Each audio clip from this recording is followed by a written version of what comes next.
Welcome to Better Health Guy Blogcasts, empowering your better health. And now, here's Scott, your Better Health Guy.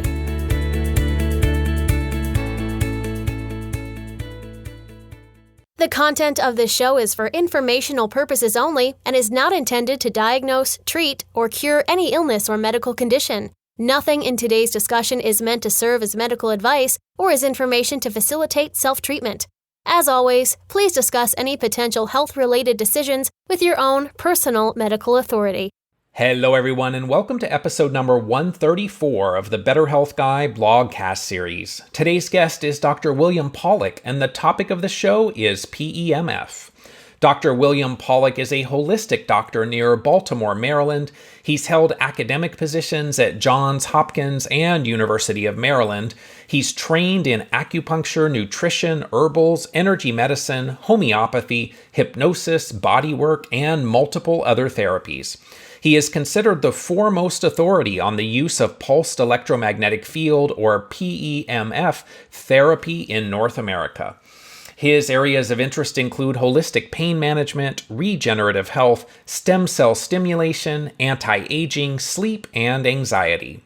His main emphasis is using PEMFs as a new solution for stubborn, chronic, and frustrating health problems. He strives to try to resolve the cause of the problem and not simply to put a Band-Aid on it. Most conventional treatments for pain rely on, quote, numbing and dumbing. That simply makes the perception of pain better, but doesn't heal the cause. After 25 years of seeing the risks and side effects of traditional health solutions and approaches, and after studying various healing modalities, he discovered that PEMFs provide the most benefit and allow safe, non-toxic, self-directed, self-controlled, at-home pain management. He has authored a comprehensive book on healing with magnetic fields called Power Tools for Health. And now my interview with Dr. William Pawluk. Dr. William Pawluk is well known for his use of pulsed electromagnetic field therapies, or PEMF. This is the incorporation of physics into a health improvement strategy. And as a personal fan of light and sound, vibration, and frequency, I'm really excited to talk with Dr. Pawluk today. Thank you so much for being here. It's my pleasure. I look forward to chatting with you and sharing ideas. Many of our listeners are dealing with complex chronic conditions such as Lyme disease, mold illness, mast cell activation, hypermobility, Ehlers-Danlos, dysautonomias, things of that nature, various neurological conditions. And so I want to kind of frame the conversation around how tools in the PEMF realm might help some of the issues that people are dealing with that are at the root of many of these conditions. So first, let's talk a little bit about what was your personal journey that led you to doing the work you're doing today, and why did PEMFs emerge as such a focus of your work? Well, I was originally a family physician in a pretty traditional setting. I was a medical director for a group of 15 doctors. I built 30 doctors. I built the largest group of family physicians on the whole East Coast of the U.S. For years. There may be some bigger now at some of the universities, but for the most part, it was a big group. And we shared patients. We would do hospital rounds. We'd take care of people in the hospital, admitting them, discharging them, as well as working in the office setting. And in a short period of time, we had 2 or 3 patients that almost died from ibuprofen. They almost died from GI bleeding, acute GI bleeding. They were in shock. They were really at death's door. And after that happened, again, not just once or twice, but several times, I knew the consequences. Every time we prescribe ibuprofen to patients, we know that there are risks. And those risks are well known. GI bleeding and kidney disease are the 2 biggest. So after the second or third, I said, okay, this is crazy medicine. This is the definition truly of insanity. Doing the same thing over and over again, expecting you're not going to have any bad results, right? A sort of a different take on insanity. So I decided to look at other options that were not available within the community, the medical community within which I was working. And being a medical director, I was looking at a lot of stuff because it's not just my own history, my own cases, but the cases that I shared with the rest of the group. So I decided to study acupuncture, going completely outside the medical box. And at that time, when I started to look at acupuncture, there were maybe 300 doctors in the US who had studied acupuncture. At that time, acupuncture was not that common either. There were thousands of acupuncturists, but not as many as there are today. So that was like around 87, 88 that I began that journey. So when I finished with studying acupuncture, then I started trying to do acupuncture on people. Now, it's a little bit different for me as a physician doing acupuncture because people expect different things from me as a physician than if I was an acupuncturist. They go to an acupuncturist because they know what they're going for. When you go to a physician, they're going to a physician. And when I say, let's do acupuncture, they say, what? Because they don't know any other physicians who do that. So that's a big question mark. It's, all kinds of flashy lights go off. Why would this doctor be doing that? So I discovered that since I couldn't do needles that easily, I decided to study the use of magnets on acupuncture points because I knew that you could stimulate acupuncture points in a lot of ways with lasers and friction and heat and so on. So I learned about magnets. I started working with magnets on acupuncture points and discovered along the way that magnets were doing something different that acupuncture needles weren't doing. They were actually healing tissue underneath the magnet. So they were doing it. If you put a magnet here, that's called the Hegu point or Hoku point. You put a magnet here, that will stimulate the acupuncture system. Put a needle there, same thing. But if you have a lesion right at that spot, or if you have arthritis in that joint right there, the magnet would help the arthritis, and it would still do the things that the needle would do. Maybe not quite as potently, but it could still do that. So then I started working much more extensively with magnets, and the rest, as they say, is history. So I started working extensively, started studying and researching why magnets would have any effects on the body. It doesn't make any sense. I mean, this is tissue, right? You pull that up, it's tissue. It's not electrical, right? Doctors wouldn't normally think of this as being an electrical. We know that nerves conduct charge. In other words, nerves are electrical, but veins aren't electrical. Blood vessels aren't electrical. Skin is not electrical. Of course, that's a lie because acupuncturists know that that's not the case. And we know now for a lot of work, including the body electric with Dr. Robert Becker, that the body is an electromagnetic apparatus. Well, at the time, again, it was just the beginning of the exploration. Over time, I started working with pulsed magnetic fields as well as the static magnets. And now I've moved over essentially mostly to pulsed magnetic fields for the important reason that they go deep into the body. Magnets on the skin do not go deep into the body. They work on acupuncture points, which mostly are pretty superficial, and acupuncture meridians, which are mostly pretty superficial. But if you want to heal a lung or a kidney or in the brain, if you want to stimulate it, you can stimulate it with acupuncture principles. You can stimulate it with electrical stimulation. You can stimulate it with light and sound and other ways of stimulating the nervous system, but they don't heal the tissue directly. So what I discovered over those years was that magnets actually begin to heal the tissue directly. And at one point, I met a medical director, a doctor actually, from the Czech Republic, was an MD PhD, who did his PhD in electromagnetic therapy. And he had translated for his thesis and his work in government as well. He had translated a lot of that Eastern European literature, which was in the Russian alphabet, written in Russian. So it was not accessible to us, and that was a frustration to me. As I was learning, it was a big frustration because I didn't have access to science. And then finally, I got a copy of the manuscript. We collaborated together and produced a book called Magnetic Therapy in Eastern Europe, a review of 30 years of research. So now I had science on how PEMFs work, clinical conditions on which they've been shown to benefit. One of the most common questions that I get from people that I'd love for you to explain is people are so aware these days of the potential negative effects of EMFs from cell towers and cell phones and smart meters and so on. So if EMFs are bad for us, how are PEMFs good for us? There is so much focus these days on avoiding EMFs. And so I'm wondering if you can clarify that issue. Yes, let's get the elephant out of the room. And that's a very important distinction. They are both electromagnetic. But as we know, the electromagnetic spectrum includes light. It includes color. So there's a whole lot more going on in the electromagnetic spectrum. Color is a very high frequency. The EMFs, I call them environmental magnetic fields. just for ease of separation of the two. They are electromagnetic, but they're really environmental. In other words, they're synthetic.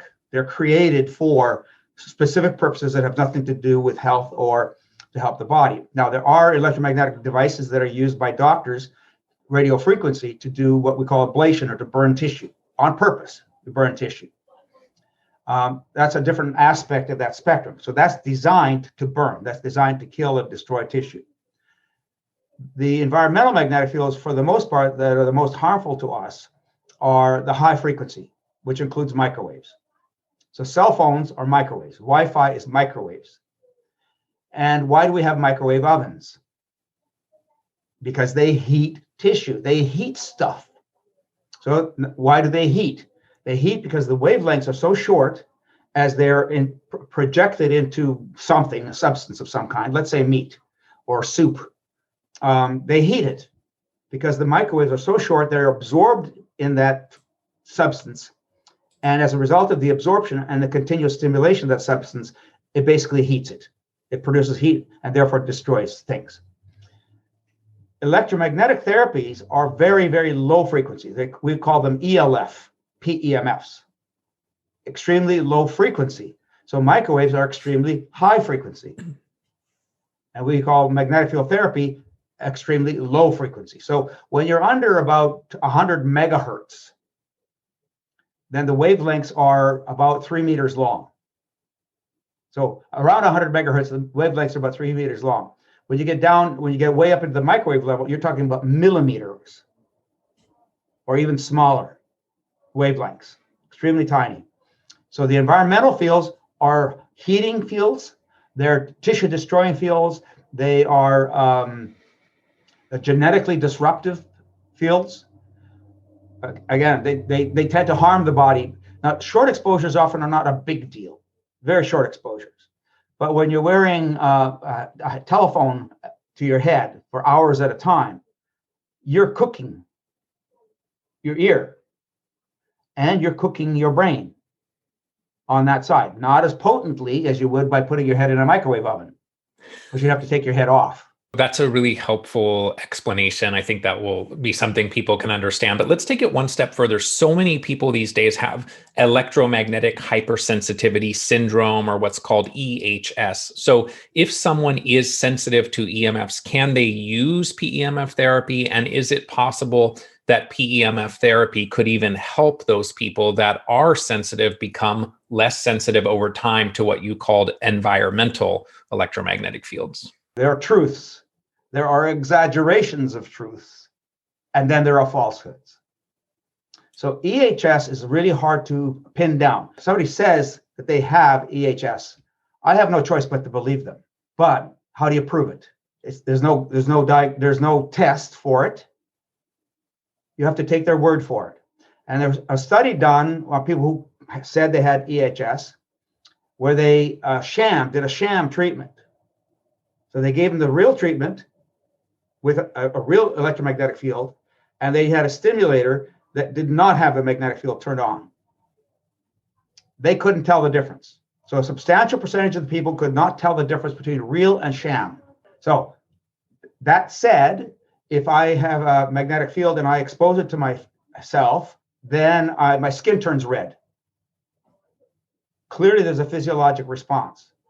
Now, if I'm blinded to it and I don't know that it's happening and my skin turns red, say I'm standing behind a sheet of paper or a wall and you have an effect, then you can feel it. I had a story of a guy who used to come home from work, would sit on the couch reading the paper or watching TV. His head was up against the wall. Right on the other side of the wall was a microwave that his wife was cooking with. And he would get a headache every single time he did that. Mm-hmm. Lo and behold, they discovered the microwave had a leak. So he was, in fact, having a radiation reaction, in a sense, radiation, not like nuclear radiation material, but he was having a radiation reaction to that microwave, very potent magnetic field. I think it's real, but I think we have to be careful and try to say what is somebody's worst fears happening, as opposed to somebody actually having a physiologic reaction to it, other than a fear reaction or an anxiety response. In those people where we say they do have true EHS, would you say that they are still a candidate for PEMF therapy, or maybe is that a contraindication? No. So unfortunately, I've had to work with people who have had that diagnosis and thought that they had those reactions.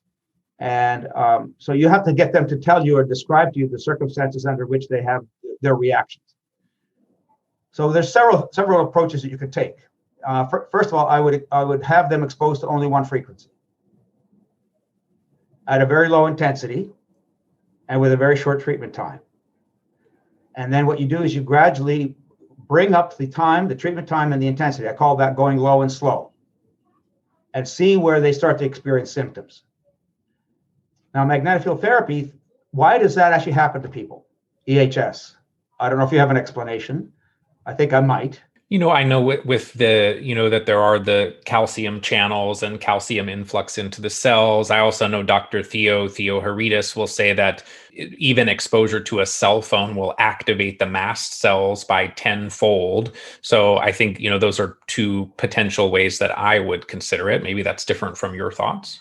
No, I would agree. Mast cells can be activated by EMFs or PEMFs or your television, or certainly having a clock radio by your bedside. So for sure. So I think most of the time, I think that that's happening in an environment of hyperexcitability.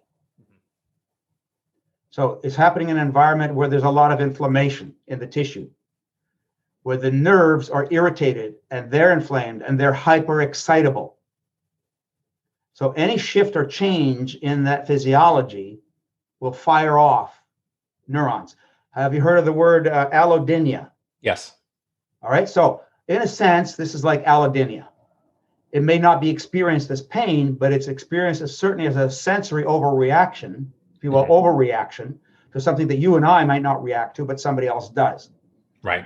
I had a patient who actually had that kind of hypersensitivity when there was a storm. She's in Baltimore area, and she could experience storms hitting the West Coast. When she started to feel off, when she'd get headaches, she'd feel sick, she'd feel dizzy, nauseous. She would look at the weather and see if a storm was hitting the West Coast. And sure enough, until it passed all the way through, she was a mess. Because her brain was basically hot. Yeah. Threshold for a reaction had dropped so low that almost anything was going to activate or trigger her.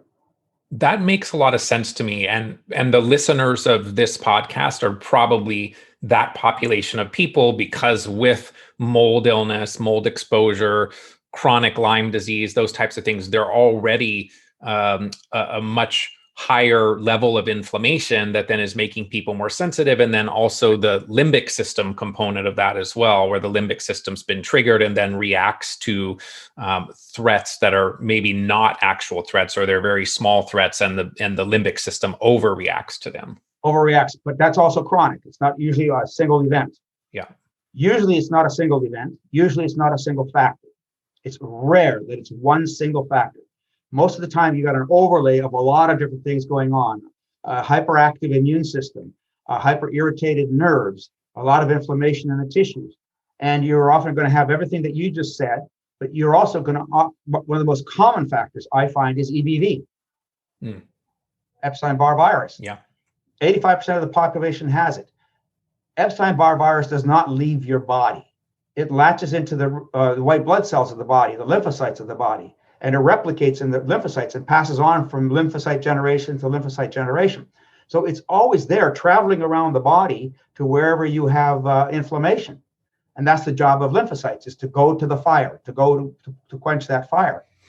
And very often the lymphocytes and the macrophages, which are also scavengers in the body, will lyse. In other words, they die. And when they die, they break apart. And what do when they break apart? Wherever the fire happens to be, they dump their loads.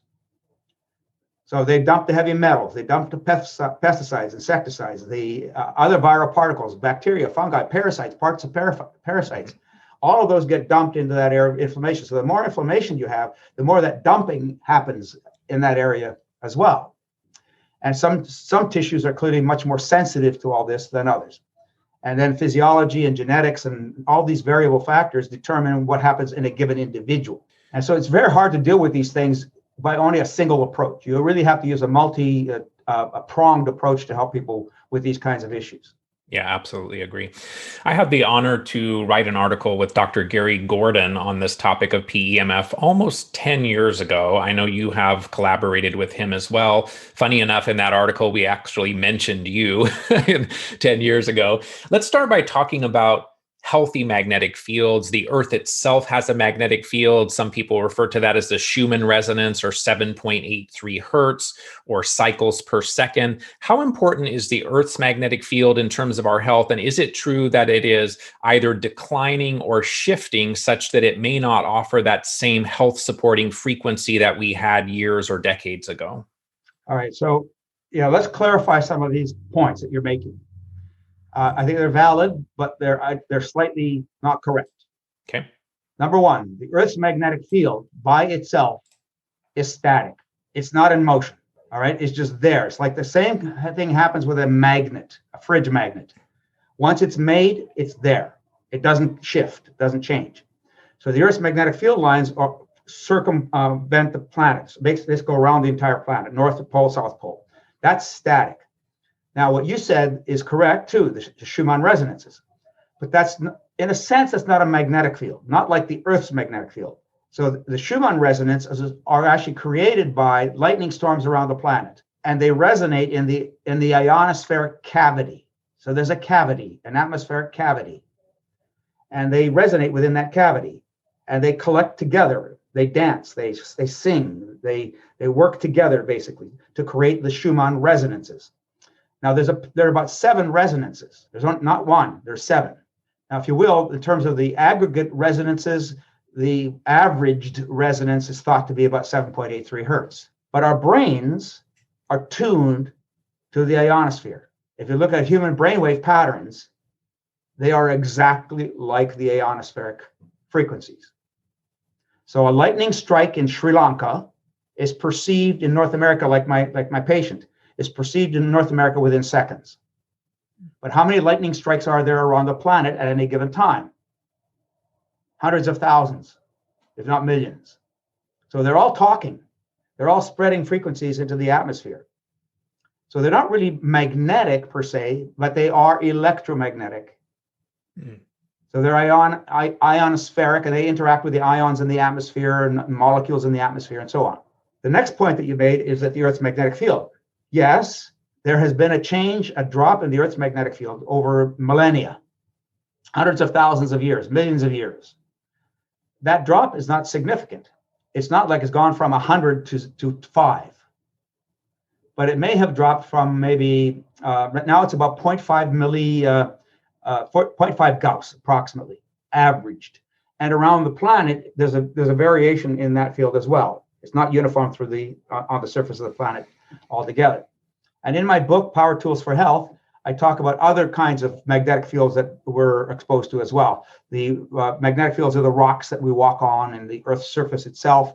And if we're barefoot or we're earthing, then we're experiencing interaction with the soil, and that creates charges in the body as well. So those are electromagnetic interactions too. The question about the loss of the field over time means that, yes, that we probably are a little less supported by the natural magnetism of the planet than we were 100,000 years ago or 1 million years ago. Now, does that make us more vulnerable? That's a good question. And I think, generally speaking, I would say that we can say that that's true, because I'll tell you about an experiment. There's an experiment done in Germany called the ANDECS, ANDECHS experiment.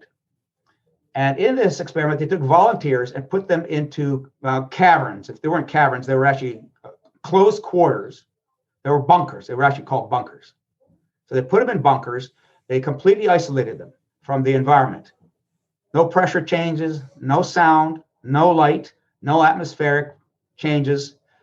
And they removed, they created what's called a Faraday cage. They removed the magnetic field around them. So now they were environmentally isolated. And what they found is that their circadian rhythms dysregulated. Now, they didn't go from 100 to 0 again. They shifted by 10 or 15%. because they're still in the earth. Even though they were isolated from the Earth's magnetic field, they were still in the earth. And they still had their own natural processes in their bodies that were producing charge and energy and activity and so on. So nevertheless, they dysregulated. Then they started reintroducing electrical fields or magnetic fields back into the bunkers. They did all kinds of frequencies. And what they found is that 10 hertz, 10 cycles per second, restored their circadian rhythms. It is said that that experiment was funded by and supported by the US government because they were looking at what happens to people who go to space and don't have those fields of the earth doing the light, the sound, the pressure, all that, temperature changes. They don't have that in space. So they wanted to see what happened to people who are isolated. That's the theory, at least. That's the conjecture. So at least we did find out that kind of isolation dysregulates. And so we can say then, if you take away the magnetism of the earth, that people will, in fact, dysregulate. Now, if you follow them for decades, way into their lifespans, if you do that with a chick, that becomes a chicken, that becomes an old rooster or whatever, then you might see different levels of dysregulation happen. Because if you're starting very young, then that dysregulatory pattern then begins to what we call remodel the tissues. The tissues begin to physically change themselves based on the level of stimulation that you have. And we see that in medicine on a regular basis. If you subject something to a regular pattern, that's going to shift and change physically to the pattern that you're subjecting it to. So if you do the opposite, you remove the pattern, then what happens is the body's going to find its own natural level of homeostasis to be whatever it's going to be without that stimulation. So the long answer to your question, that basically, yes, if you remove or drop the magnetic field of the earth, the theory, because we don't have really good proof of this, the theory is that it will cause a shift and change in our physiology and anatomy. I've heard some people refer to this as magnetic deficiency syndrome. We know that we need, healthy air and healthy water and healthy food and things like that. Is it possible that we need exposure to healthy magnetic fields or pulsed electromagnetic fields to optimize our health? Well, do you know what the most common magnetic deficiency syndrome is? Not moving. Why? If you don't use it, you lose it. All right. When I do this with my arm, clench my fist and flex my arm, there's a charge of current that flows through the fascial planes, between the fascial planes, in the fluids of the fascial planes at the rate of 3 meters a second. What's that doing?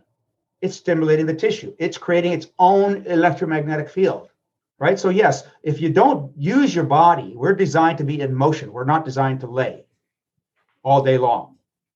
Okay, that's why you see older people, when they start laying in bed all day long, they degrade very rapidly, right? So yes, we need electromagnetic fields. And motion on the surface of the planet, along the ley lines of the planet, the ley lines, which are the surface magnetic fields, and then the electromagnetic fields of the planet. As you're crossing a magnetic field line is when you feel the most stimulation. If you're going up and down, north and south in a magnetic field line, you're not stimulating your body very much. If you go east to west, you're creating the most stimulation because there's a lot of variation in those field lines as you move across, especially if you go tangentially, because they're stronger north than they are at the equator. So if you're moving tangentially, you're creating the most change. That's how dowsers do their jobs. They're detecting the field changes, the magnetic field changes around them and underneath their feet when they're doing their dowsing work. I've dowsed healers, I've dowsed individuals, and the healers have these huge dowsing fields. They're projecting a huge electromagnetic field compared to somebody who's tightened up and closed down. So let's go back to your question. Do we need magnetic field therapy? And you could even start the premise with the fact that the Earth's magnetic field is decaying. Right. To whatever extent it is, even if it's minimal, it's still going to be, a magnitude of change in the body. But we have another process that's going on too, and that's called aging. And that goes back to entropy. So entropy is the energy that you need to maintain a structure. And we are a dynamic structure. Our bodies are physical structures that need motion, that need stimulation, need nutrition, need all sorts of things to keep them that way. But no matter what we do, we're going to age. I don't know one person who has been flat from age 40 to age 90, has not aged a bit. Maybe I haven't met enough people. But as a physician, I can tell you I've met huge numbers of people. So the answer to your question is we all need magnetic field therapy. We need that support. And it doesn't matter what the condition is. Just generally speaking, in order to keep up with entropy, we need magnetic field stimulation because we're not getting it naturally. So we need to bring it in. We need to give ourselves the additional boost of that possible stimulus that we can't create naturally. So we can defend ourselves against the environmental magnetic fields, the EMFs, which are causing stress on us. So if that's causing stress, how do you protect yourself from the stress? You amplify the good in the body, amplify the total amount of charge that the body can basically take that hit, right? If I take a big hit to my arm, it's going to fly away. But if I just do this tapping, and that's what aging is, it's this tapping. Every now and then we take a big hit, and we need a lot more help. But most of the time, if we're just getting this tapping on a constant basis by the environmental fields, by aging, by stress today, lack of nutrition today, I didn't eat a good meal today, I ate one bad meal today, and the rest of them were good. But what did that one bad meal do today? What happened about that fight I had on the phone with my spouse or my kid, or I missed a promotion at work, or I lost a bunch of money on the stock market? All of that demands a reaction by the body, which then the body needs to be able to meet that level of demand or stress to maintain itself at a sufficient level of functionality and energy. All diseases are basically energy deficiency. All diseases, they're a demand on the body, and a demand beyond homeostasis. The homeostasis being that you're very level. Your body's constantly adjusting itself around that midline, if you will. You may be going up and down, but you're basically going to, if you project it over time, it's a very neutral sort of oscillation around that line, not big peaks and valleys. So let's come back then and talk more about symptoms and conditions where you might think that the application of PEMF might be helpful for someone. I know there's conditions where it's approved and conventional medicine thinks of it, and then there's a whole nother breadth of conditions where it may actually be helpful, even though that's not the common go-to on the conventional medicine side. Before I address that question, let's go back to the point you just made, conventional medicine. What's the history of conventional medicine? It's repairing a wound from a spear that ended up in your arm. It's helping you to fight off an infection. So what were the most common causes of people dying 100 years ago, 150 years ago?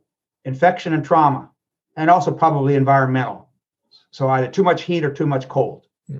And the body could not keep up with the demand on it to maintain its homeostasis. So the conventional medicine is designed basically to take us away from the farthest excursions from health, right? So that we can sort of nudge ourselves back. It's not designed for health maintenance. Agree. Right? We can agree on that. So what do you have to do for health maintenance? This is where the question that you asked becomes really important. In my book, it's not about the disease. It's about the effects of disease or the effects of whatever your body's going through that need to be restored back into balance. So magnetic field therapy is used like medicine would be used for things like pain, circulation problems, swelling, infection, trauma, fractures. So those are the sort of the worst cases. But when you apply magnetic fields alongside whatever you have to do conventionally, that'll happen faster to get you back into homeostasis, to get you back into recovery. In my book, I outline I provide references of at least 25 different mechanisms of action of magnetic field. Circulation, I just mentioned, is one of them. Anti-inflammatory is a big one. Pain reduction, just simple pain reduction without doing anything else. It can basically stop your pain. Generally accelerating healing. Reducing pain, in my mind, is the very first step of dealing with the pain problem. The next step is to improve function. And the last step, if you will, the last step is preventing it from happening again. But the last step would be to actually heal the tissue so that this pain doesn't come back. So in my mind, you're using magnetic field therapy along that whole spectrum. If you think of it just for pain-killing effects, which is sometimes all you can do, if you're bone on bone in a joint, there's not much you're going to be able to do, because in order to stop the pain in that joint, you have to restore the joint. And most of the therapies that anybody has make you feel better with your pain. But when you do imaging studies of those people say, I'm cured. Well, they're not cured. You do an imaging study, that joint is still a mess, right? So cells have to be treated for long periods of time, understanding the cycles of regeneration of the different tissues of the body, understanding the depth of the pathology, the depth of the breakdown or the problem, or how far you are away from homeostasis. So then you have to apply the magnetic field in the right dose for the right amount of time and repeat it over and over again until that tissue has basically restored itself. And is there an aspect of PEMF therapy that part of why it's working is because it's helping to support the mitochondria in the production of ATP, the energy currency of the body, that it also potentially can help with oxygen and nutrient delivery? Is that something that PEMF is supporting as well? At the very least. Again, there's over 25 different mechanisms. So one of the ones I discovered recently is inflammation. I would say that inflammation is actually probably one of the most important factors relative to aging. All of us have inflammation on a regular basis, and we need acute inflammation to heal ourselves, but we don't need chronic inflammation. Right. We want to turn off the chronic inflammation.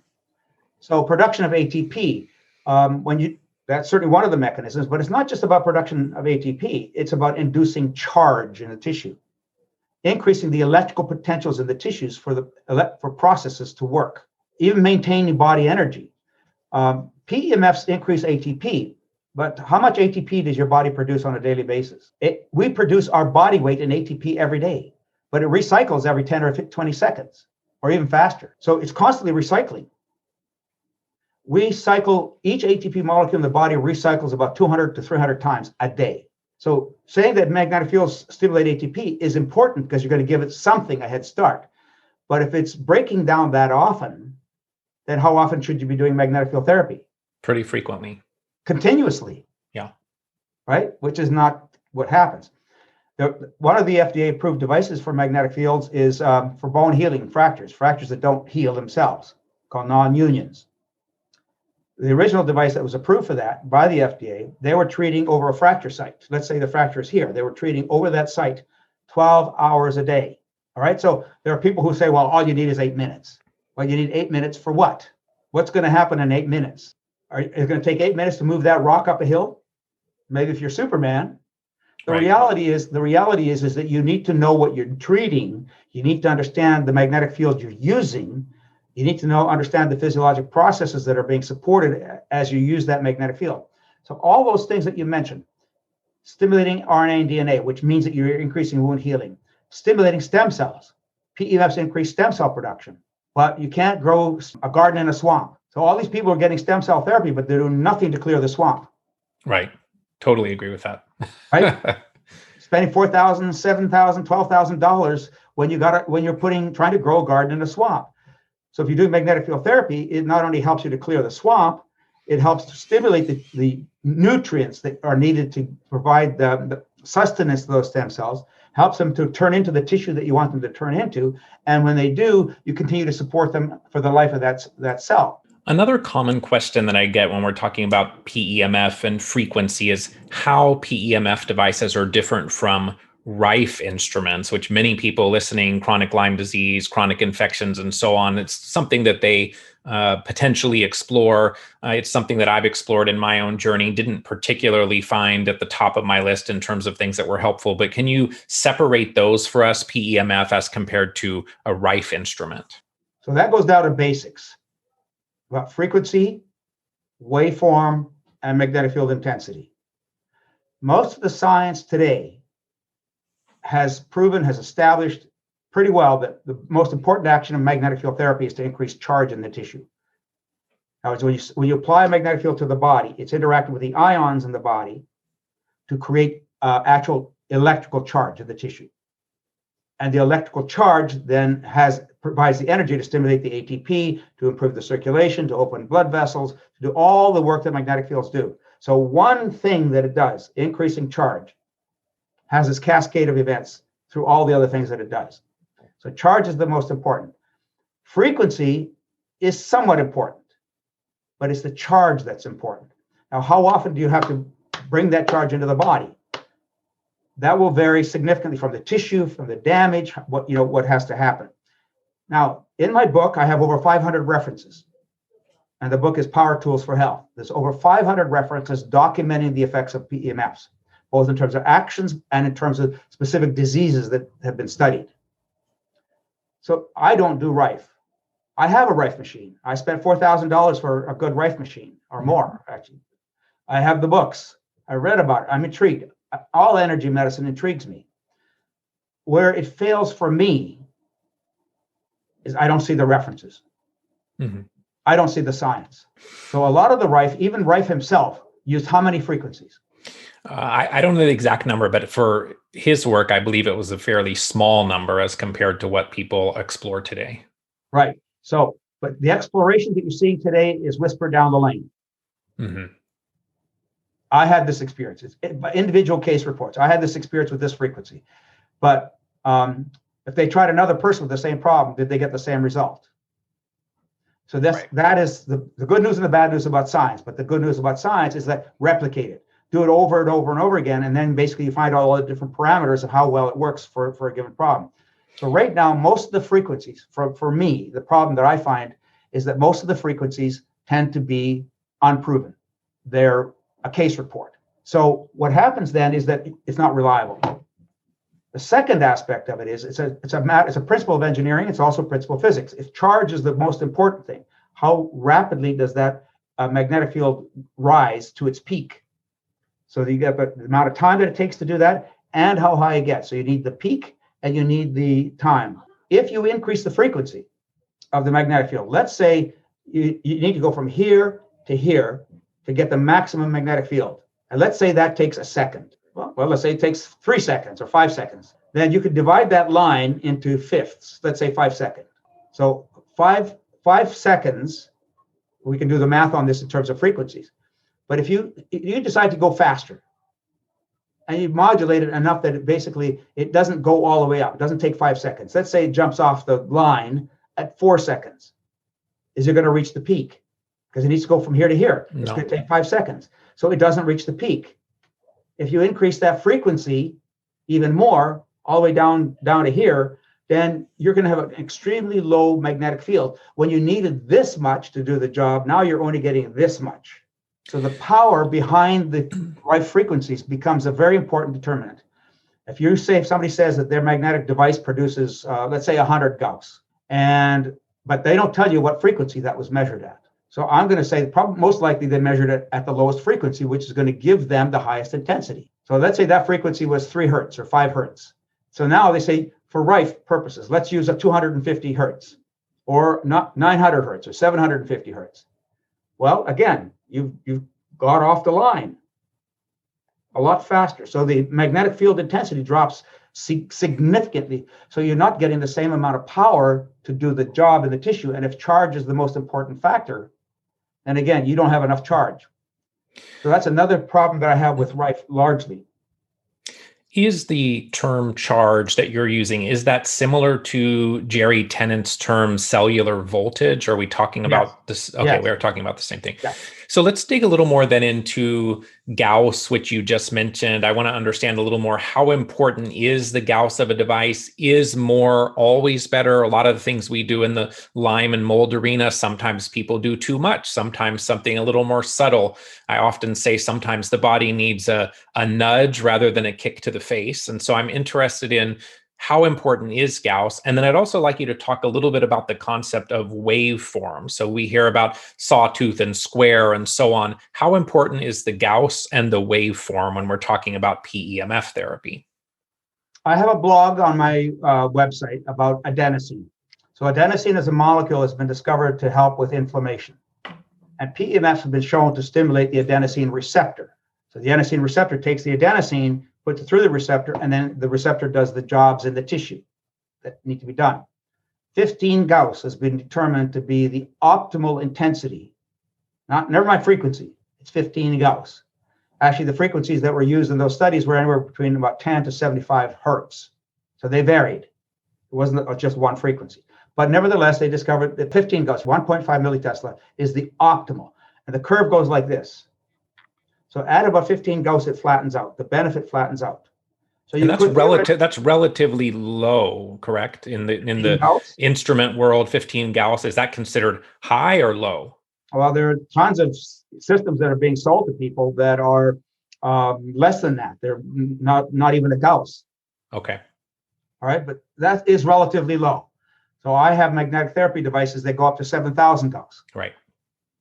So, but there's a chart on that blog that tells you the magnetic field intensity you need in the tissue to give you 15 Gauss. So what happens is a magnetic field drops off very rapidly. It starts off here, and the farther you move away from it, magnetic field drops off logarithmically, exponentially. So, for example, I have a chart here that's in the book, or in that blog rather.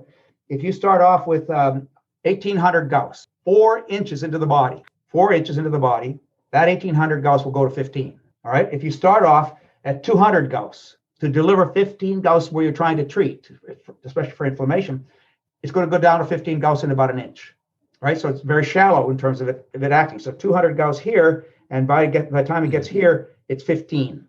So you have to calculate the intensity that you need for the tissue that you're trying to treat. So you're trying to treat through the whole brain. You're going to go from the front of the brain to the back of the brain. Then you have to know that distance. And then you have to calculate the magnetic field intensity you need to start with to get to where you're trying to go. Okay, so that's critical. If you do just on the basis of the 15 Gauss, based on the research study, so I'm not guessing about this, it's based on research, then that you're going to have to make that calculation or get a table like I have to tell you what you're going to need. And when I do consultations with people, and I do lots of consultations, we talk about this. What are the problems? If you're trying to treat headaches or Parkinson's or MS or encephalitis, brain fog, then you're going to have to do that kind of calculation.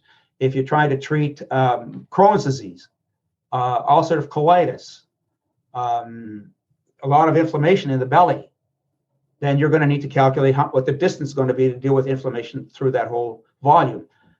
Fortunately, when you reach the peak, when you reach that plateau, it's lost energy. It doesn't hurt you, but you don't need that much energy. So if you try to treat a shoulder, you don't need a 2,000 Gauss magnetic field or a 4,000 Gauss magnetic field. But if that's all you're treating, or an elbow or a carpal tunnel, you can use a very low level magnetic field. But if you're trying to treat deeper, you need clearly more intensity. So then the waveform, the job of the waveform is basically to deliver that energy. And it's the upstroke of the wave where all the work happens. If the wave goes up and stops, goes across, nothing is happening here. It's wasted time and energy. Now, on the way down, because it's reversing direction, there is some level of benefit. Not as much as on the upslope, but there is on the downslope. So the waveform, I don't care what the waveform is. This is called dB/dt, the amount of time it takes for it to rise. So the time that it takes to rise and the peak. That's called the change in intensity divided by the change in time. So the dB/dt is really the key element. I don't care what wave you use. So the people who say this, you need this waveform or that waveform or that form. No, that's not the issue. That's not the answer. That's not the question even. The question is, what is the dB/dt? What is the energy? And we don't normally get dB/dt. Sometimes we can do those calculations.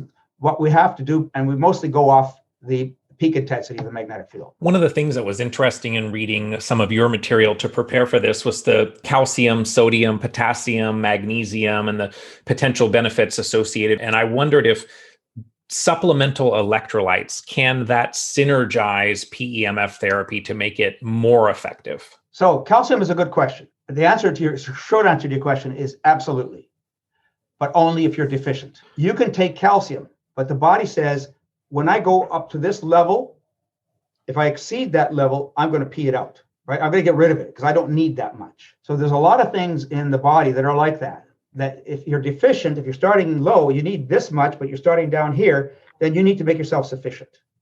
But that's all you need to do. Taking more won't make you better. So having 2 glasses of water when you really only need 1 is just going to make you pee more, right? So basically the answer to your question is yes, you need it, but you only need it to a point. And the same thing applies to nutrition. If you don't have the protein, you can't repair molecules. If you don't have the carbs, you're not going to keep the energy levels going in the cells and maintain body temperature. You need to maintain body temperature for all the metabolic processes of the body to be functioning optimally. Because we need that 98.6 approximately temperature in our core to do most of the metabolic work of the body. So you need to, if you don't have those, then the magnetic fields are not going to be able to work quite as effectively. I want to talk a little bit about people that are dealing with chronic fatigue where maybe they don't have a adequate production of ATP from the mitochondria. I know in some people, when we look at this concept of the cell danger response from Bob Naviau's work at UCSD, that sometimes coming in and really aggressively supporting the mitochondria with supplementation and things like that can backfire because the extracellular ATP is actually the danger signal in that cell danger response state or hypometabolic state. And so what I'm interested in, when we're using PEMF to potentially support mitochondria and ATP, do we have to be concerned about that same potential for supporting the mitochondria, creating more ATP that then further reinforces that cell danger response? Well, the beauty of magnetic field therapy is that the body tends to ignore what it doesn't need. Healthy cells ignore the magnetic field. So the magnetic field says, oh, that was interesting, and goes back about its business. The body tends to respond or use or need the magnetic fields for where there are deficiencies, where there's a lack of homeostasis. It needs that extra charge, so we'll tend to use it. Once the cell gets to homeostasis, it doesn't need it anymore. It shrugs it off. So you can't exceed the body's capacity to do it. If you need to make more ATP, and you give the body the stimulus from magnetic field therapy to make ATP, but if you don't have enough adenosine, if you don't have enough sucrose, if you don't have enough ribose in your tissues, then you're not going to make enough ATP, no matter how hard I push that process. So all of these things are kind of working together. And you can't expect any one thing, just giving you loading with ribose is going to fix the problem. Oh, again, it's going to reach saturation. And after that, you need to do the stimulation to get it to go to the next level. So what I'm hearing is we do not observe a backfiring using PEMF like we might with direct mitochondrial support when the body's not ready for it. Where you see problems the most, and I do warn people about this all the time, I have a concept called going low and slow. Mm-hmm. Never mind the people with hypersensitivities, multiple chemical sensitivities, chronic fatigue, you name it, people who have sensitivities in general, because they're so inflamed and they have so much irritability going on in their body that you're pushing them too fast, too hard. Yep. But you're gradually building the body's capacity to take that stimulation. Another metaphor that I use is athletic training.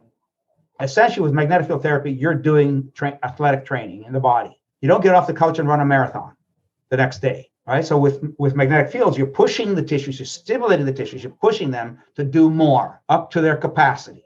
Again, homeostasis. And then you find out how the body reacts. If your body says, ouch, then it's too much, too fast. Then you back off the intensity, you back off the time. You keep doing that to let the body equilibrate at that level. And then you try it again, like athletic training. You do 20 reps one day, the next day you do 25, the next day you do 30. Well, if you did 30, but now you started really hurting, then you got to go back to 25. And you may want to do 25 for another few days before you go back to 30 again. And so on and so on. So you get to 30, then you want to go to 35. And you may have the same reaction. So you're going to gradually build up your stamina. You're going to gradually build up the functionality of the tissues of the body. Till finally you get to, like, say, the maximum time and maximum intensity, then you know you've arrived. In conditions like Lyme disease, there is often hypercoagulation. I know personally one of the challenges I had recovering from Lyme disease was babesia, and babesia triggering hypercoagulation, excess thrombin, fibrin, those types of things, which then impact oxygen and nutrient delivery. Is there a role of pulsed electromagnetic field therapy in terms of helping to counter or address hypercoagulation? Absolutely. One of the earliest studies that was done in Russia, they discovered this, that PEMFs have both a platelet adhesion reduction capability, so they decrease the stickiness of platelets, or what we call rouleau formation, or blood cells rouleau. In addition to that, they have a fibrinolytic function. So magnetic field therapy has an equal level of function to aspirin, or most other platelet inhibitors, where they inhibit the ability of platelets to clot, to clump. So it has that action, but at the same time, as you're using magnetic fields on a regular basis, it has a fibrinolytic action. Now, if you happen to have a big, thick clot sitting there and you hadn't been using magnetic field therapy, can you start using magnetic field therapy to break down that clot? Probably, but it's not going to happen overnight. unless you're using enzymes to break down the clots, where you specifically have the enzymes break down the fibrin that breaks down the clot. The reverse is true too, that if you're on anticoagulation and you're doing magnetic field therapy, I've seen this many times, increased bruising happens. You're more likely to have a problem with bleeding. So again, it's a seesaw. You have to be careful. You're already on anticoagulation. You have to be really careful with magnetic field therapy. Doesn't mean you shouldn't use it, but you have to watch out for bruising.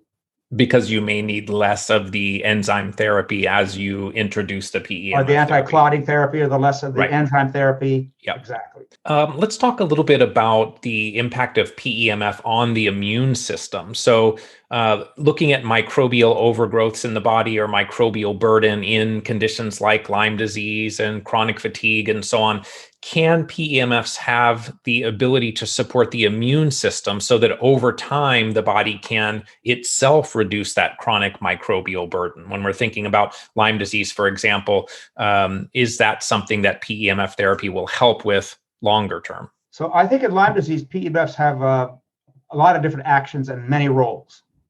It's not just a one-horse chase. It's not just a one-trick pony. So with in terms of coagulability, that's an important part of this. In terms of helping to dampen the immune response that's become chronic as opposed to acute. PEMFs have been shown to decrease pro-inflammatory cytokines. And it doesn't matter whether it's Babesia or Lyme disease, even if you have a lot of visceral adiposity, you're producing a ton of cytokines, pro-inflammatory cytokines. So somebody who's got a lot of visceral obesity, if they're using magnetic field therapy sufficiently strong enough, they're going to decrease the amount of cytokine production in their belly by their fat. So it doesn't matter what the condition is. They just have this natural anti-inflammatory action. So what it's doing then basically is it's balancing the immune system. You're especially dampening the pro-inflammatory component of it. And that allows the anti-inflammatory component to do its job better because it doesn't have much fighting to do all sorts of other things that help with the healing processes too. So is it fair then to say that PEMF could be an indirect antimicrobial strategy through its ability to modulate the immune response, that the immune system then can better manage these chronic infectious states? Yes, absolutely. In my book, again, in the Power Tools book, I do talk about infections. And there are limited studies that show that magnetic fields actually decrease, or that they kill bugs themselves. There is some evidence, but not a lot of evidence. And I can't say that's across the entire microbial spectrum, but there's some of that action going on. They help, but mostly they help the macrophages and they help the anti-inflammatory cells to do their jobs better. And if you take natural anti-infectives or antibacterial agents combined with magnetic field therapy, the combination works even better than either one alone. So you mentioned that PEMFs can dampen the pro-inflammatory side of the immune response. Does that mean that if we have, let's say, an autoimmune hyperreactive system, or even we talked about mast cell activation syndrome, histamine intolerance, is that dampening of the immune system helping to reduce autoimmune tendencies and mast cell activation potentially? Well, again, mast cell activation does not happen in a vacuum. It's usually happening in an hyperinflammatory environment, because those mast cells are more activated already to release mast cells. So in general, probably the most important aspect, again, goes back to inflammation. If you could decrease the inflammation, then you decrease the production of mast cells. You decrease the easy release of cytokines and histamines and so on. Now, but going low and slow. So you can't sort of jump in the deep end of the pool with magnetic field therapy and expect it to all of a sudden work. You're much more likely to have a very significant aggravation response, or even a Herxing response when you do that. In those situations where there's a lot of inflammation, a lot of mast cell activation, a lot of irritability, then you really have to go low and slow.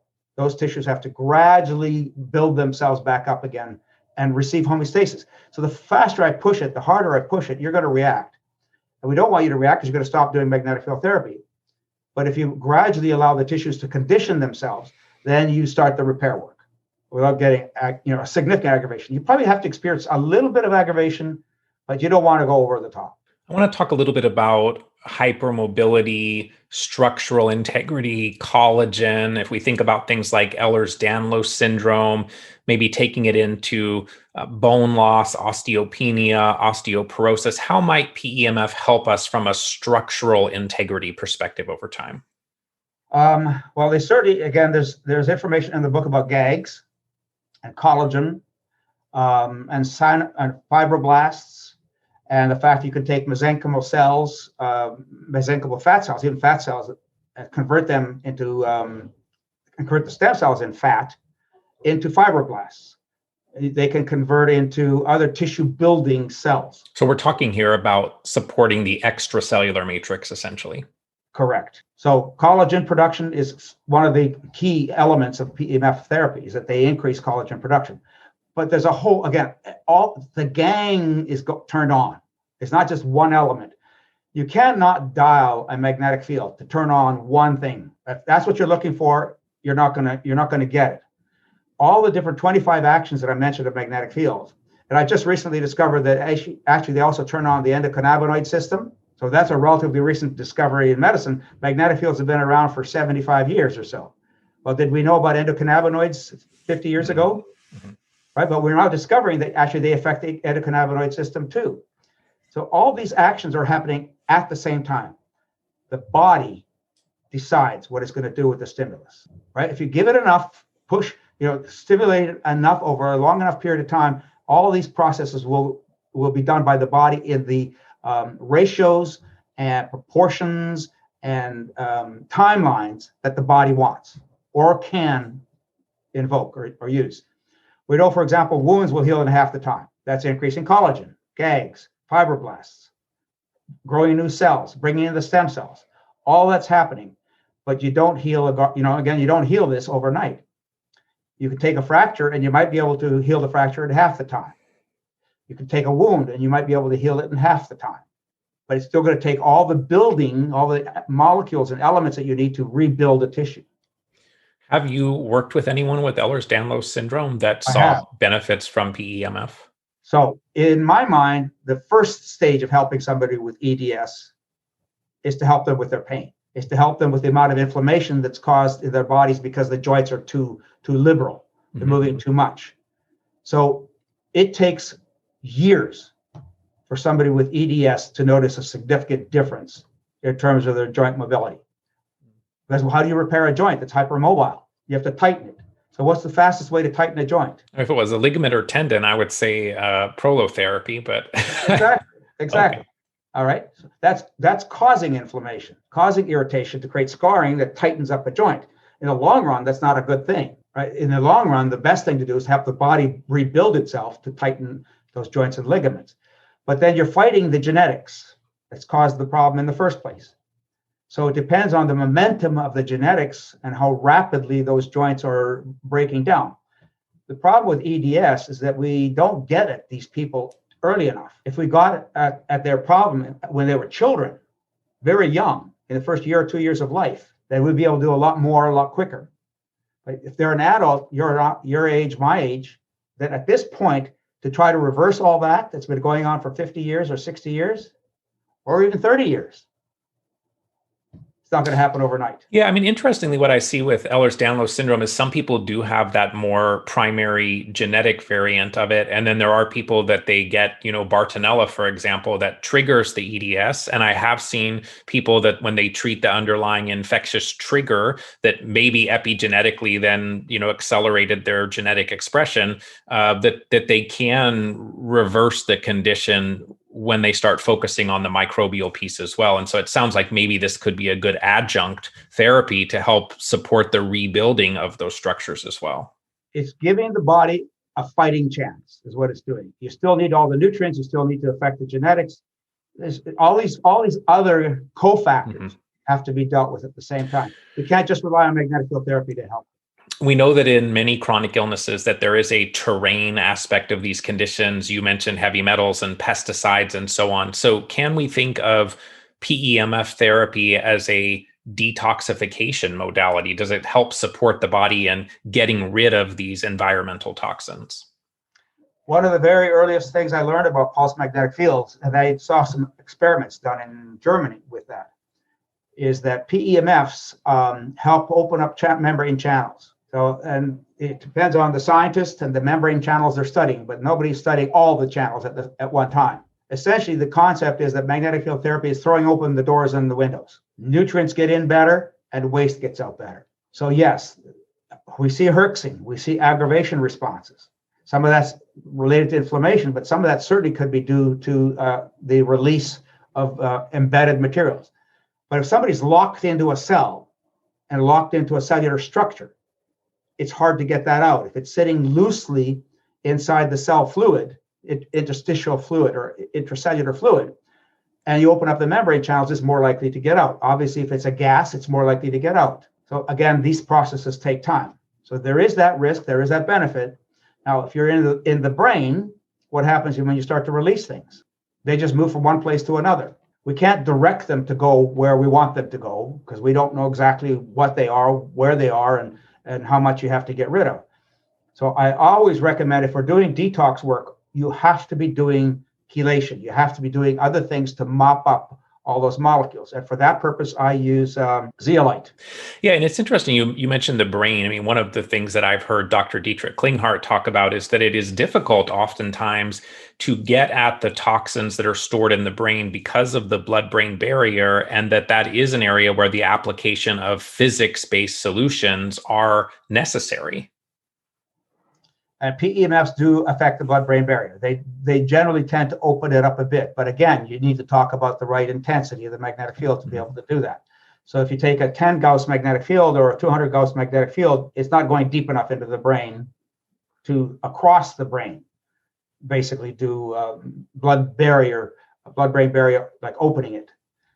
So you have to match the field, the time, and everything else you're doing. Many people today are in a sympathetic dominant state where the nervous system can really never relax enough to rest, digest, detoxify. We look at things like autonomic nervous system imbalances or dysautonomias, things like POTS or postural orthostatic tachycardia syndrome. Is there a calming aspect of PEMF on the nervous system? What's the cause of POTS? Well, it depends. I mean, Bartonella can be one, adrenal insufficiency can be another, autonomic nervous system issues can be another. I mean, I think there could be several. It could be stroke. It could be vascular disease. Mm-hmm. But most of the time, I think that a dysautonomia is caused by infection. Mm-hmm. And the most common infection is EBV. All right. So EBV attacks the ganglia of the body. The ganglia are the sympathetic, parasympathetic. They control that balance. So if the ganglia are infected or inflamed, then you're going to get that hyperreactivity in either direction. It could be too much parasympathetic drive. It could be too much sympathetic drive. In other words, you don't have a balance. That's why we call it dysautonomia. So PEMFs help basically, again, going back to inflammation, help to basically try to get the cells back into some level of homeostasis.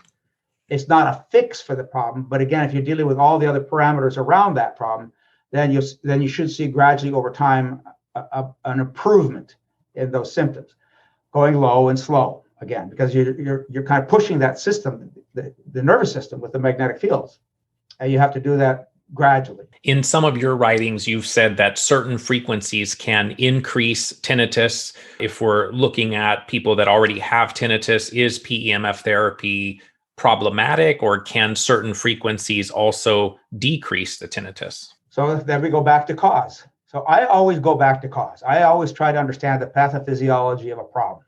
If I don't understand the pathophysiology, then I don't know exactly how to advise dosing, the intensity of the magnetic field, and so on. So tinnitus, a lot of the research that's been done on tinnitus has been done using high-intensity PEMFs, RTMS, repetitive transcranial magnetic stimulation. It's a very high-intensity PEMFs aimed at the brain. And that research is ongoing, and it's showing benefit, but you're not talking about 100%, 0%.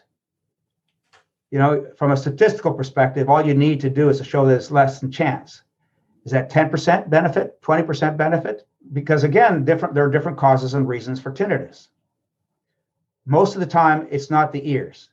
You can rule that out pretty easily, and that the ears themselves are the easiest part to treat. Then the question is it bilateral or unilateral?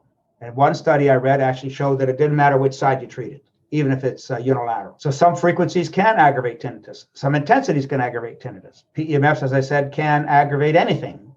If you're too much, too fast, then you got to back off and go gradually. One theory of tinnitus is that it's more common if people have hearing loss, right? Most of it's coming from the auditory cortex. And when you start to have hearing loss, you don't have enough feedback into the auditory cortex.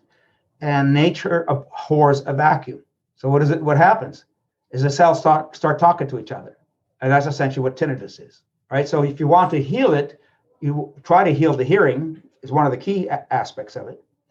And then otherwise, you're trying to stimulate circulation, increase circulation into the brain, decrease whatever inflammation there may be going on in that parietal cortex, whatever noxious factors have contributed to it. Tinnitus is very common in people who have hearing losses. It's like 70 to 80% of people who have tinnitus have hearing loss. I want to talk a little bit about sleep. That is such a common issue that people struggle with. You've talked about the flex pulse, and we'll get into talking about some of the devices that you use. I know you also talk about the earth pulse. How are these devices potentially helpful for sleep? And then how often do you find in those that really have difficult sleep challenges, how often do you find that they help them get deeper, more health restorative sleep? So sleep issues, you still have to do hygiene. You cannot ignore hygiene, and that's the fundamental. So you always have to start with improving the hygiene, making sure the hygiene is correct and in place. Dousing the lights, not having a cell phone at your bedside, certainly not on. If you have it at your bedside, put it on airplane mode. Turn off your routers. All the sleep hygiene things that you need to be doing. After that, sleep is basically a set of oscillation patterns in the brain, frequency patterns within the brain, right? We know that the brain goes through a series of cycles throughout the night. So we normally start off in theta, which is, I call it light sleep. So as your head hits the pillow, we drop down into theta. We drop down fairly low into theta because it's lights out. Then about an hour and a half into theta, we move into something called delta, which is called slow wave sleep. It's considered to be the most restorative sleep that we have. So that happens usually within the first 3 hours of sleep. And then you come out of delta and you're basically bouncing around in theta for the rest of the night. So we have all the different forms of theta, or REM and non-REM.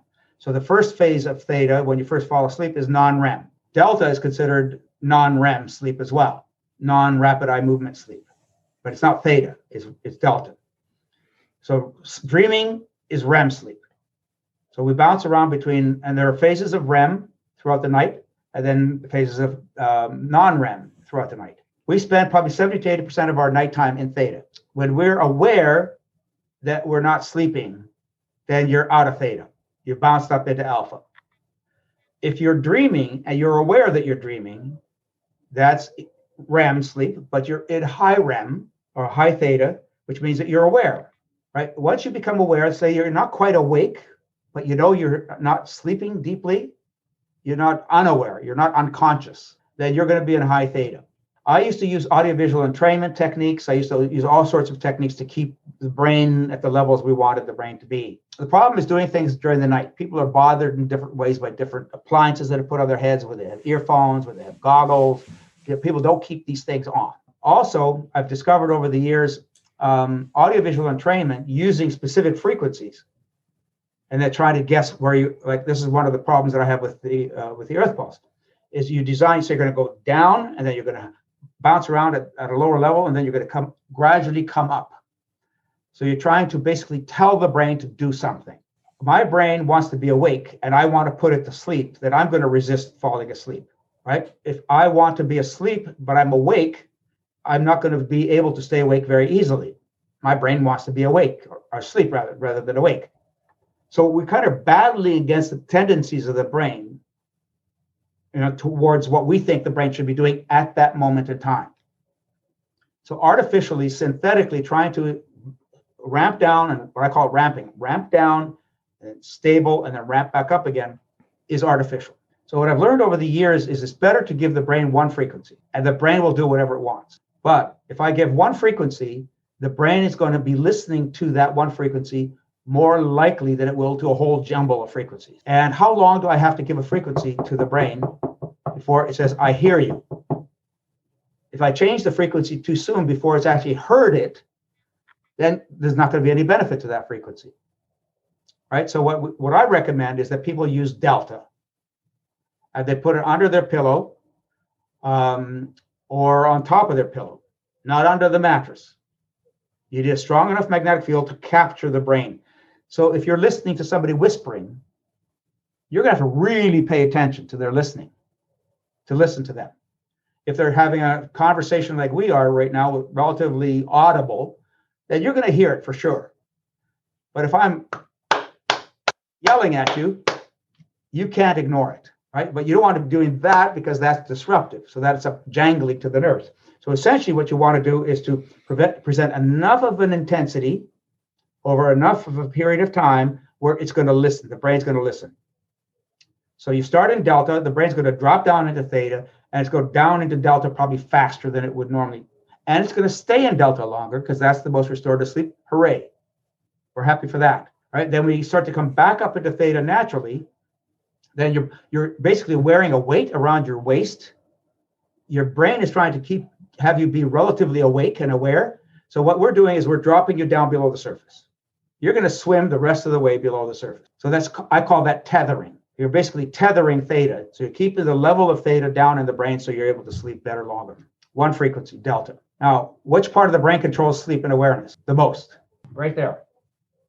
Back of the neck, top of the neck. It's called the reticular activating system. So ideally, you'd want to put the coil there. Okay. It's close to the ears. And so some people would find that disruptive. And so I've coined a new term called audio-magnetic entrainment as opposed to audio-visual entrainment. So you're hearing the clicking from the magnetic field in the coil. Now that becomes a pacer for you as well. So now you have two signals. You have the magnetic field going in the body, which you can't hear, but you can hear the clicking. So now you have another way of tuning your brain. So you have to translate for yourself and say, clicking is good. Clicking is my friend. Clicking is telling me that it works. Are there any contraindications for PEMF therapy that people should know about? If you're pregnant, nursing, have dental implants, maybe titanium screws or pacemakers, do we need to worry about, PEMF erasing credit cards or hurting the cell phone? Talk to us about some of the contraindications. All right. Pregnancy is always stated as a contraindication. And I would consider that a relative contraindication. And the government does that with drugs as well. Unless you've done studies to prove that it's safe in pregnancy, you can't say it's safe in pregnancy. So therefore, if you can't say it's safe in pregnancy, you have to say it's a contraindication. Don't use it during pregnancy. However, we know women who work in MRI units who are pregnant, who get pregnant and are pregnant and continue to work in those environments. And there have been no significant reports of major issues, occupational health issues. I know many women who get pregnant. They've been using magnetic fields already. They get pregnant. They breeze through their pregnancies with magnetic field therapy. So we can't tell you for sure that it's safe.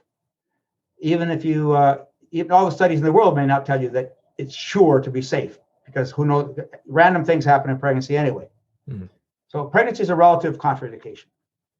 The only other absolute contraindication in my mind is organ transplants. If you're on immune suppression, because you're on immune suppression for a reason, you don't want to reject that organ.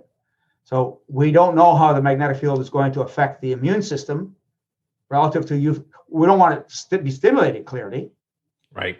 And we don't know for sure that it's going to work with the immunosuppression to keep your organ safe. So I recommend against it during transplant. There's no evidence, there's no studies, because people haven't done that. Most people have stayed away from magnetic therapy during transplant. Metal is a very important discussion, but most of the time metal is safe, unless you get to very high intensities. I happen to have some dental implants before I got some wisdom. And when I bring a high intensity magnetic field close to my head, close to the implants, I get these sharp jabbing stabs. I don't know if you've ever touched a spoon to a filling, or anybody listening has. It's a shock. It's like electrical shock. Well, that's what you get across the implants for several reasons. One is that the material of the implant material is not your own natural teeth. Fillings are not your own natural teeth. Other kinds of composites in your mouth are not your natural teeth. So all of these create electrolysis. All of these create electrical charge differentials. Similar to electrogalvanism? It's electrogalvanism. So if you wear a copper bracelet, people say that it works. Well, what's it doing? It's creating, in a sense, a piezoelectric field, a very tiny electric field, because of the interaction of the copper with the sweat, with the perspiration under it. And that sends a signal up the nervous system, which makes you feel better. That's another form of galvanism. So magnetic fields will create some of that galvanism. And if it's around a nerve, it may be, if it's too much of a field, that nerve is going to tell you, ouch. Now, ideally, you should be using the magnetic field around that nerve, because that nerve is telling you that it's in trouble. Magnetic field therapy doesn't normally cause problems. It usually reveals problems. So if that's happening, then clearly that area needs some work. With joint replacement, everybody who has a joint replacement should have a magnetic field. They should be using it every day. Why? Because these joint replacements are metal, even if it's titanium. Titanium is still not completely inert in the body. Mm-hmm. It's still a foreign material in the body. MRIs have shown that people who have these implants, like hip replacements or even knee replacement, they show inflammation around the implant. Okay, that's why implants tend to have a lifespan, because the tissues are breaking down because of the foreign material. And biofilm formation as well, I understand. And then the biofilms. And PEMFs have been actually shown to help with biofilm, just like they help with other infections. So magnetic field therapy causes osteointegration. So anybody with metal in their body is going to have inflammation, and you want to decrease the inflammation, and you want to help the bones to tighten with the prosthesis. And that's called osteointegration. And magnetic field therapy improves osteointegration. And when we're talking about the dental implants, is that an issue with zirconium implants as well, or only titanium implants? Well, zirconium is not metal. Right. But it's a foreign body. But in terms of the potential issues with PEMF, we wouldn't expect that with zirconium. No, not at all. Even less so. That's what I thought. I've heard people say that PEMF devices can erase your credit cards and mess with your cell phone and what. The higher intensity devices will absolutely have that potential. I was working with a laptop with a high intensity system, actually my Mac, and it was basically around my hip, and I had it on my lap, and the screen froze. When I moved it away, it was fine. I had a couple of television remotes while I was doing that treatment, blew them. So yes, certain electronics, especially vulnerable and sensitive electronics, are going to be affected by it. The rule of thumb is keep it away at least 2 feet from the magnetic field, from the applicator. That's usually safe enough. So credit cards, iPhones, iWatches, tablets, pads, computers. If you're working at a desk at a PC, as long as it's a foot or 2 feet away from your coil, you should be normally fine. Beautiful. If your system is squawking at you, obviously if you put it right next to it, you could freeze the screen. Is it likely to damage the circuitry? Unlikely, unless you lay it on top of the circuitry. So it has to be like right there. So the farther away it is from the circuitry, the less of a problem it's going to be. Pacemakers, implanted electronics, same issue applies with them.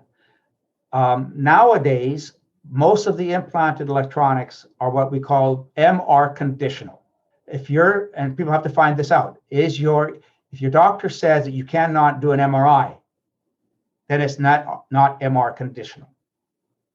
If it's MR conditional, then we have no problems with the magnetic fields that we use. They're not strong enough. An MRI gets down to maybe 1.5 Tesla, 15,000 Gauss, or higher, 2 Tesla, 3 Tesla, 4 Tesla. So you're talking magnitudes, well over 10,000 Gauss. Most of the PEMFs that we use for clinical use are way below that level. One of our listeners was referring to the book, The Body Electric, and their question was, does PEMF have a pro-cancer effect potentially? Is there any concern that PEMF can promote cancer? Research is showing that PEMFs are not a cancer initiator. They're not a cancer promoter.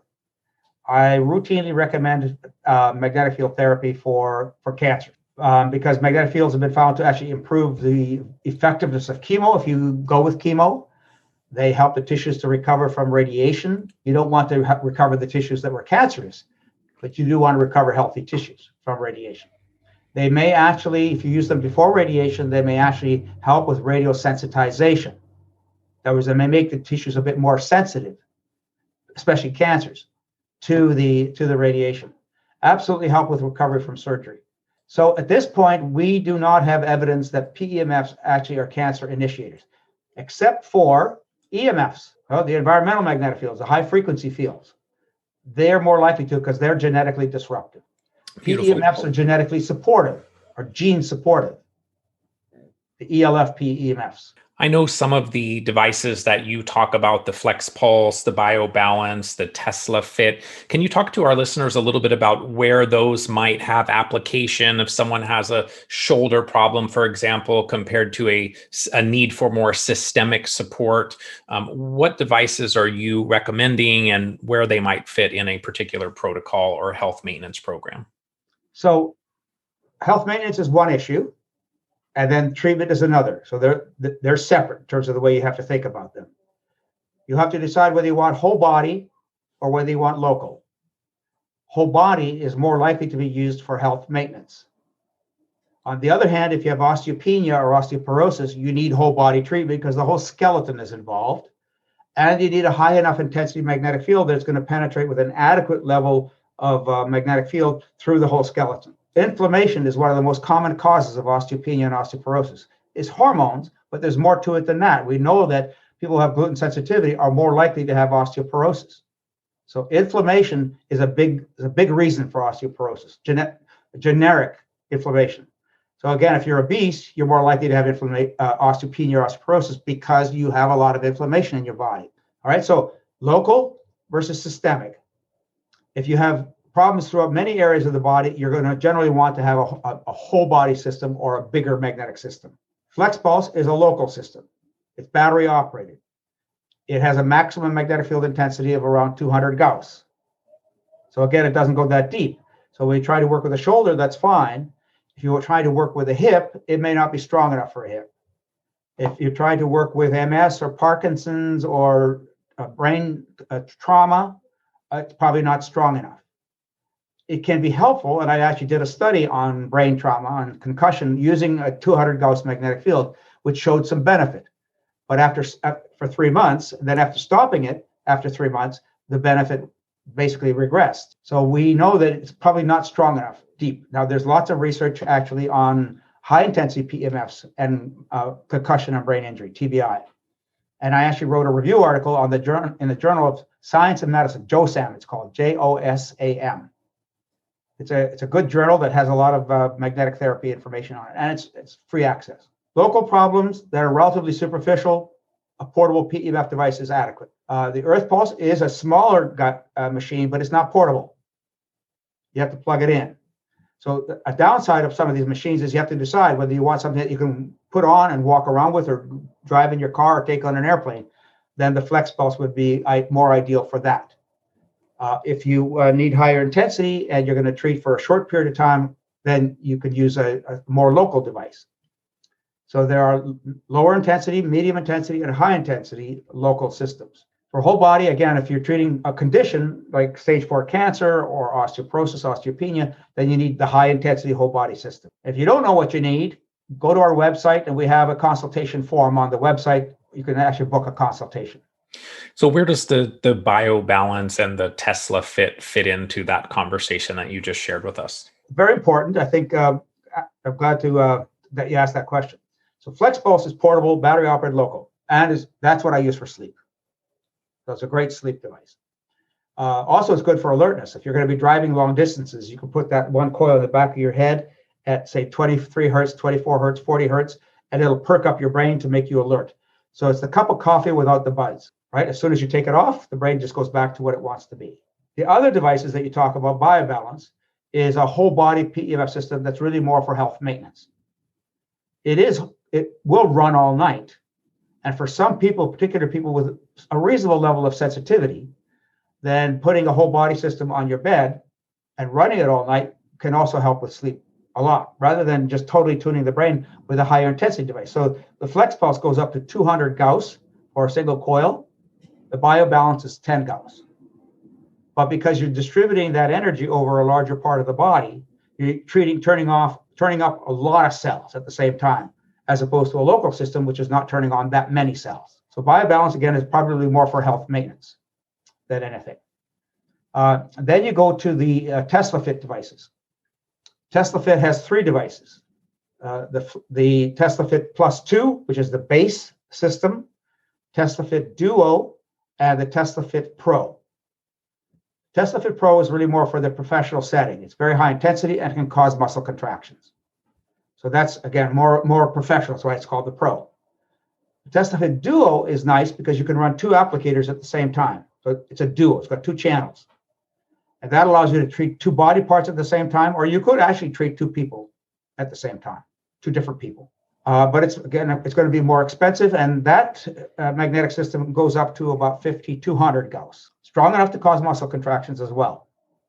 That's a system that I have been recommending to chiropractors, to acupuncturists and naturopaths, because the cost of that system is low enough that it's reasonable to bring into a practice. You can get returned relatively quickly. It's easy to use and operate, and it still produces an obvious sensation to the person that it's working. So the Testafit Plus 2 is really more for home use.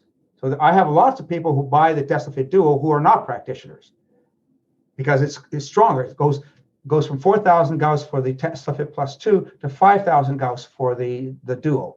Again, the Duo has the advantage of having two channels. The Testafit Plus only has one channel. None of the Testafit devices are whole body. You can get a half body pad, but none of them are whole body. So they're not really that useful for whole body treatment. Although every time you treat part of the body, the whole body's getting benefit from that as well. Just the area getting treated is getting a lot more benefit than the areas that are not getting treated. So for the people that are listening to this that are dealing with, chronic Lyme disease, mold illness, and so on, what I'm hearing is, out of the ones that you shared, probably for sleep, the Flex Pulse has some application. And then for whole body support, which sounds like maybe the most appropriate of those tools, the BioBalance. And then for practitioners that are listening that want some application in their clinic setting, the Tesla Fit might be the place to explore. Correct. And then we have, if there, again, none of these meet your needs, then we have other devices available. You'd have to, again, consult with us for us Beautiful. to make the proper recommendation for you. So my last question is the same for every guest, and that is, what are some of the key things that you personally do on a daily basis in support of your own health? Primarily eat properly. I walk 3.5 miles every morning with my wife. Every morning.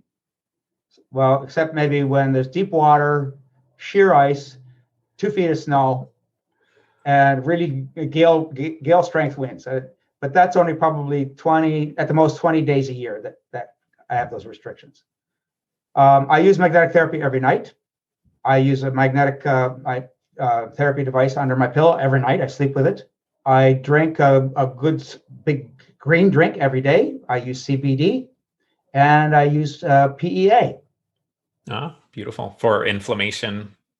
Well, PEA works together synergistically with CBD. Mm-hmm. But yes, for inflammation. So it's a good anti-aging molecule as well. And it's also good for people with mast cell activation syndrome and histamine intolerance. Itching, exactly. Mm-hmm. Beautiful. And then I also do a whole bunch of supplements. I take a handful of supplements every day. This has been a fun conversation. Your passion for the topic is electrifying. Your personality is magnetic, and just appreciate all that you've shared with us today. Thank you for taking the time to share your wisdom and your knowledge and experience. I hope that people will explore the PEMF therapies. I know personally in my own journey recovering from Lyme disease and mold illness, I have found PEMF to be very helpful, particularly with the hypercoagulation and those areas that we talked about. So thank you so much, Dr. Pawluk, for being here. Scott, thank you very much for inviting me and sharing with your audience, and may you be well, be safe. To learn more about today's guest, check out the show notes at betterhealthguy.com/episode 134. That's betterhealthguy.com/episode 134. betterhealthguy.com/episode 134. Thanks for listening to today's episode. If you're enjoying the show, please leave a positive rating or review, which will help the show reach a broader audience.